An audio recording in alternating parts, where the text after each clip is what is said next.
Hola, buenos días. Bienvenidos al proyecto EPG Patsala de Español. Me llamo Carlos Izquierdo Tobías y soy exprofesor visitante de Jamia Millia Islamia en Nueva Delhi. Ahora nos encontramos en el módulo 3 del paper Introducción al cine español.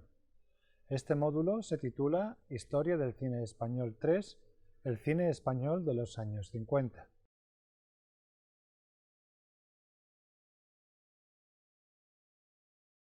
Se trata de un periodo histórico en el que el franquismo se ha estabilizado en su poder político, pero también es el momento en el que el régimen ha de hacer frente a movimientos de resistencia política y social, especialmente desde las asociaciones obreras y las instituciones educacionales. En este contexto veremos cómo, junto a un cine que continúa las tendencias de la década anterior, ideológicamente no difiere mucho de las creencias del régimen, surge un cine disidente que busca desarrollar una crítica de las condiciones sociopolíticas y económicas en las que se encontraba el país. La década de los 50 supone una estabilización del régimen franquista debido a diferentes factores. En 1952, el racionamiento que había marcado tanto la posguerra desaparece, mientras que la economía entra en un tímido periodo de recuperación. El aislamiento de la comunidad internacional que España había sufrido desde que en 1946 Naciones Unidas había retirado casi todos los embajadores de Madrid termina. En 1953 se firmaron acuerdos entre España y Estados Unidos por los que Norteamérica ofrecería ayuda económica a España a cambio de establecer bases militares en la península. En este clima de retorno del país al panorama internacional, el régimen franquista tuvo que enfrentarse además al resurgir de varias formas de oposición interna, como las protestas obreras de Barcelona, País Vasco y Asturias, y la contestación universitaria que llega a su cenit en 1956, cuando un miembro de Falange resulta herido gravemente. El Partido Comunista Español, PCE, fue la organización que concentró las actividades en contra del régimen de manera más eficiente en medios sindicales y en la universidad, con figuras como Jorge Semprún o Ricardo Muñoz Suay. Entre las filas del franquismo se produjeron también cambios relevantes, como la remodelación ministerial del año 51, que relevó a los más cercanos al movimiento a favor de grupos católicos.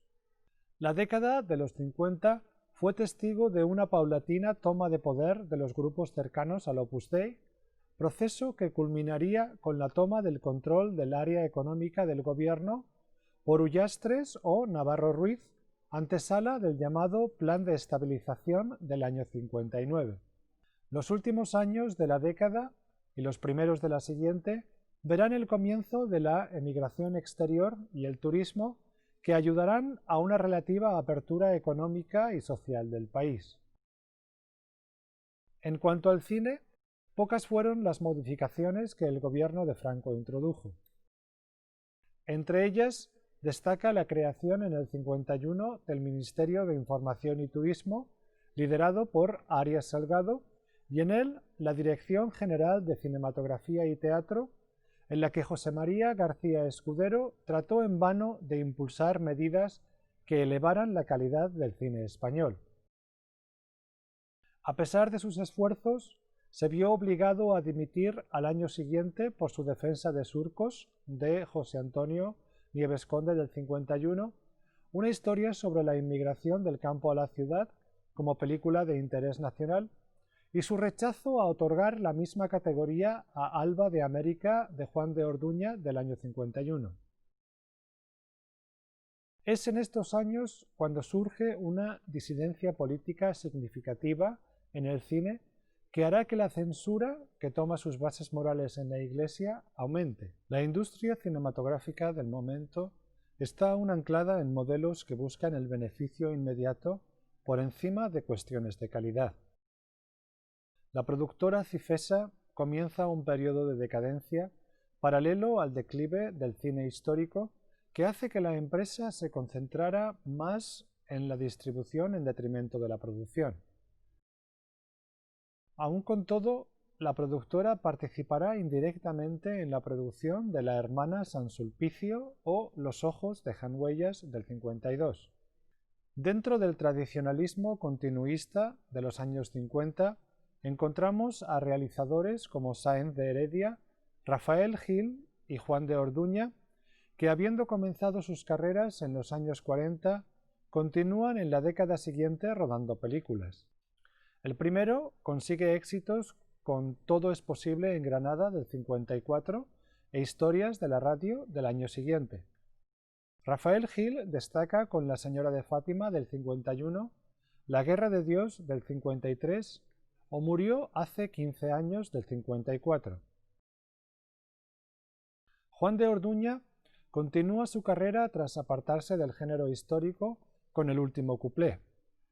A estos se une Ladislao Bajda, que realiza Carne de Orca en el 53, Marcelino Pan y Vino en el 54, Tarde de toros en el 56 y Mi tío Jacinto en el mismo año.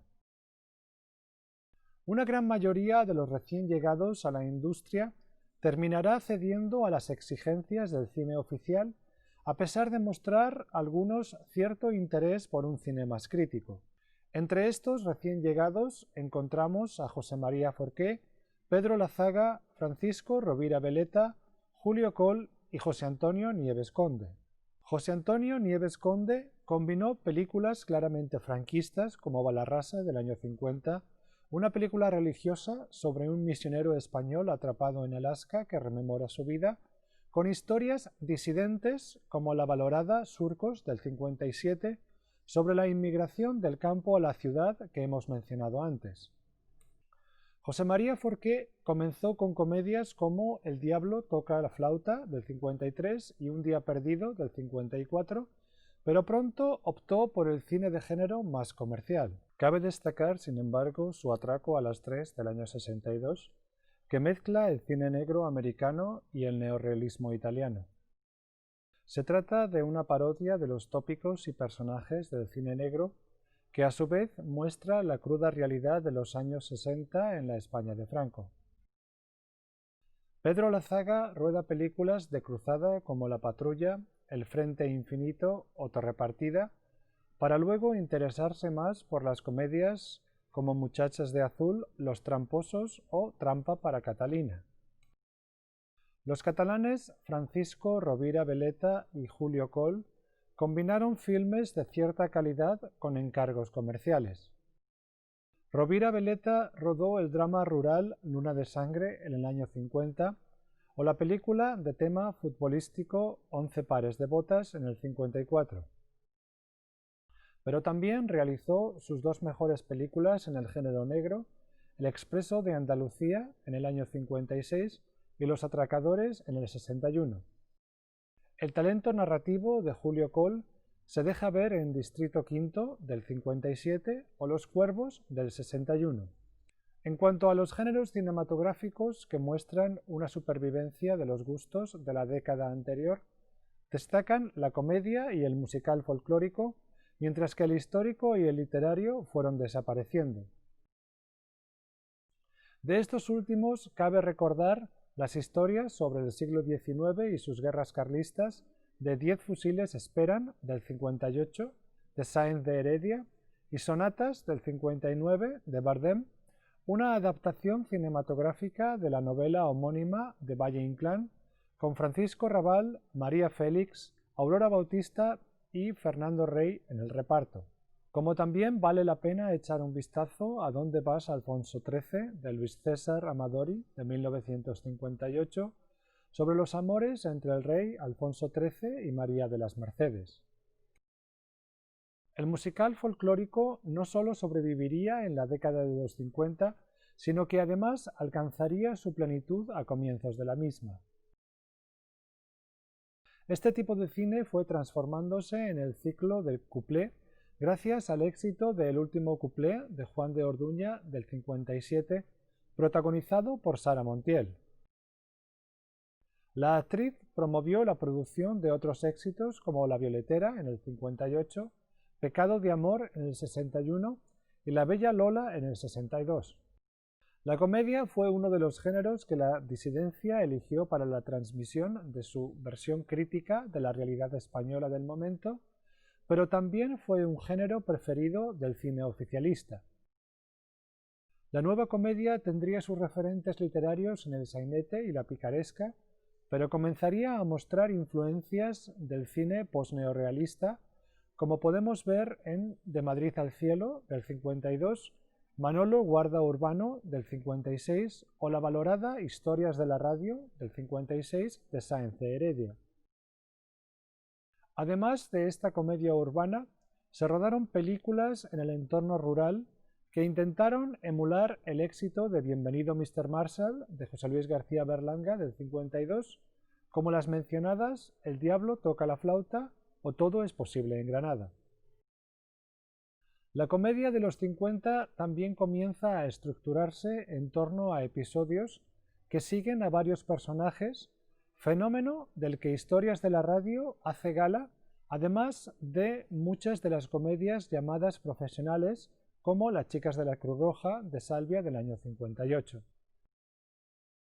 En los 50 el drama rural va desapareciendo, con sus últimos ejemplos en Cañas y barro, de Orduña, del 55, o Orgullo, de Muroti, del 55, mientras que el drama urbano realista, ejemplificado en Surcos, se desarrolla brevemente y desaparece con las disidentes Calle Mayor, del 56, y La venganza, del 57, de Juan Antonio Bardem. Destaca también el subgénero bandolerístico, que combina el cine de aventuras y el western americano con títulos como Carne de Orca, de Bagda, del 53, o Amanecer en Puerta Oscura, de José María Forqué, del 57. El cine sobre fútbol y el espectáculo taurino es profusamente explorado en esta década. En el último grupo destacan Tarde de toros, de Ladislao Bagda, del 55, y Los clarines del miedo, de Antonio Román, del 58. El mundo de los toros también será parte de la obra de cineastas disidentes como Los golfos, de Carlos Saura, del 59, y A las 5 de la tarde, de Bardem, del año 60. Hay, sin embargo, un subgénero, si es que podríamos llamarlo así, que tuvo gran popularidad en los años 50. Se trata del cine con niño, que creaba historias para el enaltecimiento de niños actores como en la mencionada Marcelino Pan y Vino, de Bagda, del 54, o El pequeño ruiseñor, de Antonio del Amo, del 56, protagonizadas respectivamente por Pablito Calvo y Joselito. A estos niños prodigio le siguieron las niñas Marisol y Rocío Dúrcal, entre otras. El cine de adoctrinamiento político más directo se materializaría en películas bélicas y anticomunistas del tipo La patrulla, de Pedro Lazaga, que contaba las aventuras de la División Azul en Rusia, o La ciudad perdida, de Margarita Alexandre, que en forma de cine policíaco ataca la actividad comunista en el país. El cine religioso, que había surgido en los años 40, alcanza ahora máxima popularidad con películas como Balarrasa, del 50, de Nieves Conde, o La señora de Fátima, del 51, de Rafael Gil. De este último director es también El canto del gallo, del 55, que hace uso de la religión para contar una historia claramente anticomunista.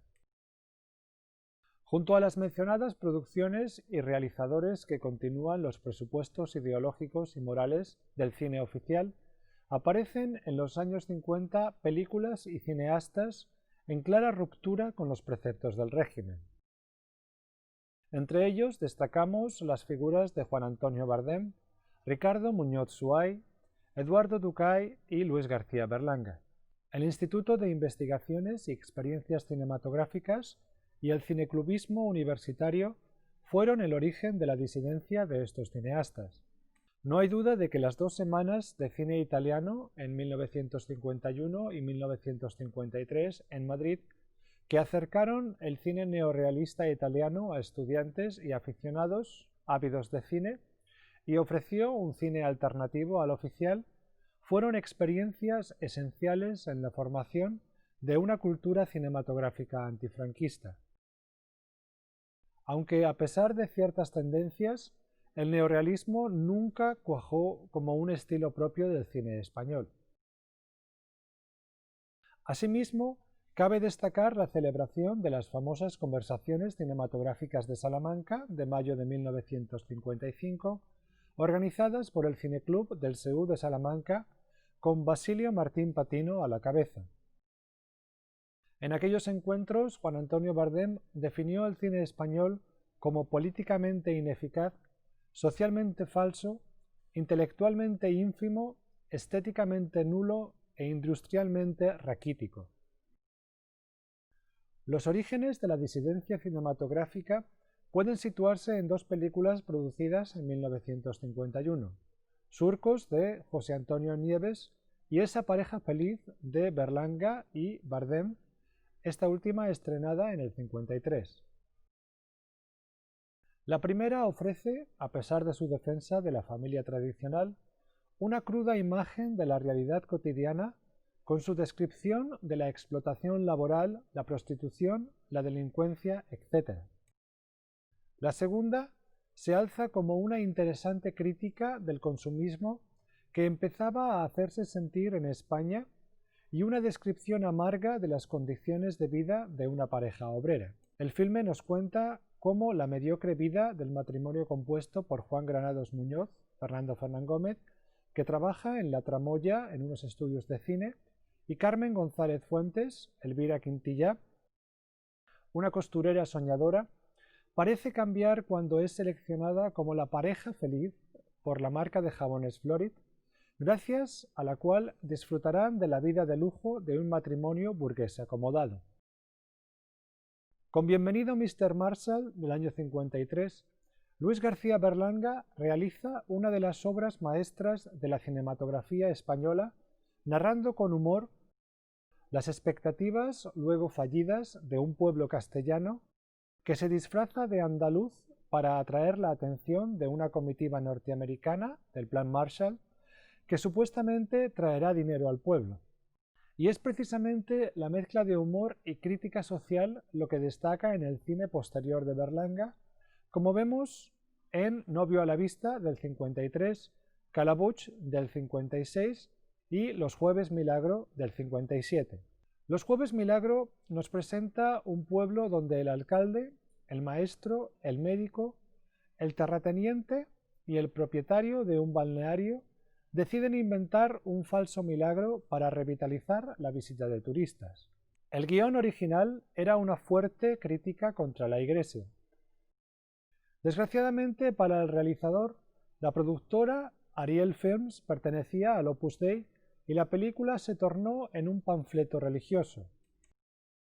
La sátira social de Berlanga se hará, sin embargo, más amarga en sus colaboraciones con el guionista Rafael Azcona, como en las películas Plácido de 1961 y El Verdugo de 1963. La primera iba a titularse Siente a un pobre en su mesa, parodiando la hipocresía burguesa de una campaña franquista que pretendía promover la caridad cristiana con este lema. Nominada al Oscar a la mejor película de habla no inglesa y considerada hoy en día como una de las mejores películas del cine español, Plácido cuenta la historia de un hombre pobre obligado a cooperar en una de esas campañas con su nuevo motocarro que aún no ha terminado de pagar. El Verdugo, de 1963, resulta aún más grotesca. Cuenta los avatares del empleado de una funeraria que termina heredando el puesto de verdugo de su suegro. El filme inquietó sin duda a las autoridades. El mismísimo general Franco definió a Berlanga como un mal español. El filme obtuvo, sin embargo, el premio de la crítica internacional en el Festival de Venecia. Juan Antonio Bardem posee planteamientos estéticos muy diferentes. Sus películas ahondan en el drama de costumbres y de ideas. Sus dos obras cumbre son Muerte de un ciclista, de 1955, y Calle Mayor de 1956, que reflejan la desilusión en la sociedad española de aquellos años. Con estos filmes, Bardem se convirtió en un abanderado de la disidencia artística. En 1956, durante el rodaje de la segunda película, fue arrestado por la Brigada Político-Social como consecuencia de unos incidentes en la Universidad de Madrid el 9 de febrero de 1956, en los que se hirió gravemente a un militante falangista. Gracias a la presencia internacional y el apoyo de actores como Betsy Blair, que no filmaría un solo plano sin la presencia del cineasta, Bardem fue puesto en libertad. Muerte de un ciclista de 1955 trata sobre la relación secreta entre el profesor universitario Juan Fernández Soler, interpretado por Alberto Closas, y María José, interpretada por Lucía Bosé, casada esta con el empresario Miguel de Castro, interpretado por Otello Toso. Un mal día, María José y Juan atropellan a un ciclista, pero temerosos de que su relación se descubra, salen huyendo sin ayudar a la víctima. A medida que la culpa crece en Juan y el miedo a perder su acomodada vida crece en María, los amantes se van distanciando hasta que un día María terminará por atropellar a Juan donde tuvo lugar el accidente con el ciclista. Considerado el primer filme del realismo social español, esta dura crítica de la hipocresía de la clase pudiente no gustó a la censura, que la calificó como gravemente peligrosa. Fuera de España, sin embargo, Muerte de un ciclista fue ampliamente reconocida y obtuvo el Premio de la Crítica Internacional en el Festival de Cannes de 1955. Calle Mayor, de 1956, no pasó tampoco desapercibida en el extranjero y recibió el Premio de la Crítica en el Festival de Venecia. La calle, a la que hace referencia el título, es ahora la calle Portales y la calle del Mercado de Logroño. Se trata de la historia de Isabel, interpretada por Betsy Blair, una infeliz solterona en una ciudad de provincias a la que unos señoritos aburridos gastan una broma perversa. Le hacen creer que uno de ellos, Juan, interpretado por José Suárez, está enamorado de ella. La voz en off que introduce la historia nos advierte de que ésta podría ocurrir en cualquier sitio. Esta maniobra de Bardem trataba probablemente de apaciguar a la censura, pero a medida que la trama avanza, la crítica a la hipocresía de la sociedad española del momento va haciéndose cada vez más obvia. Aún en la década de los 50, Bardem estrenaría La venganza de 1957, nominada al Oscar a la mejor película de habla no inglesa en el 58, y se convertiría en el presidente de la productora Uninci, uno de los bastiones de la disidencia política y estética del cine español. La productora no sobrevivió, sin embargo, a las reacciones del estreno de Viridiana en el 61 de Luis Buñuel, que había producido, ya que la película recibió el acoso de la ortodoxia del momento con el periódico vaticano L'Osservatore Romano, considerándola blasfema y sacrílega. Junto a esta resistencia directa al régimen, podemos encontrar ejemplos de una disidencia más periférica, como es el caso de El inquilino, del año 57, de José Antonio Nieves Conde, que denunciaba la carencia de viviendas y sufrió el peso de la censura al no ser estrenada nunca en las principales ciudades del país. El pisito del 58 y El cochecito del 60 de Marco Ferreri han de situarse también en este grupo. Con influencias neorrealistas y un humor negro muy característico, estos filmes observan la realidad del momento con gran agudeza. Del final de la década, exactamente del año 59, es Los golfos de Carlos Saura, considerada una obra cumbre del cine neorrealista. Saura se empeña aquí en rodar una película fuera del modelo convencional de los estudios y salir a la calle. El filme sigue las andanzas de Julián, Ramón, Juan, el Chato, Paco y Manolo, de clase social baja, que sobreviven como pueden en los arrabales de Madrid. Termina aquí el módulo dedicado al cine español de los años 50. En el siguiente módulo hablaremos de los cambios socioeconómicos de la España de los 60 y del advenimiento del nuevo cine español, entre otros asuntos. Muchas gracias.